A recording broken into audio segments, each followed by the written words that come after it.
when I saw 50 First Dates in the cinema, I was just old enough to see it. It was released in 2004, about a month or two after I turned 12, and it is Certificate 12. And I remember falling in love with it as soon as I saw it. Now in hindsight, it's probably not as perfect as I thought it was, but I still treasure it very dearly. It was also the first Adam Sandler film that I saw, and apart from maybe the last few years, most of Adam Sandler's work I actually enjoy. So this film was directed by Peter Segal and written by George Wing, starring, as I said, Adam Sandler as well as Drew Barrymore and Rob Schneider. And the description from IMDb, I think, sums it up nicely without spoiling anything, but I will expand on it a little again without spoiling anything.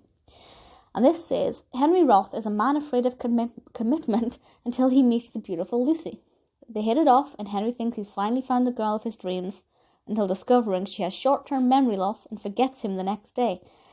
So, I love that. I love that idea, and I have to say it's brilliantly executed. Probably not as perfect as I remember it, as I said, but I absolutely love the narrative. I love the concept. It tackles it sensitively. It is a comedy, but it doesn't obviously make fun of the fact she's got short-term memory loss. It is something that people can battle with.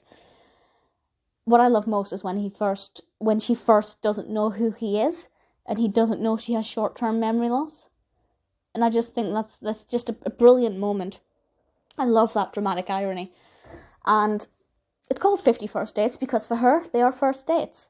And he learns more and more about her with each date until he can perfect the dates so that, he is giving her everything she ever could have dreamed of and romancing her in ways that are so personal to her.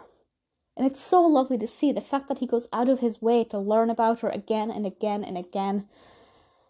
And it does so without repetition, because they are all different. For Henry, played of course by Adam Sandler, it's not like every date is the same. So even though she's basically living the same day again and again, it's not the same for Henry. And that keeps it fresh, it keeps it lively, it keeps it full of surprises. And it's emotional. It's a comedy, it's a rom-com, but there are times where you may get choked up a little bit. There are some beautiful scenes. It's unpredictable. It's not, to me, it wasn't clear where it was going or how it would conclude or when the dates would stop, I guess, is the question. Like, is he just going to do this forever? What's going to happen?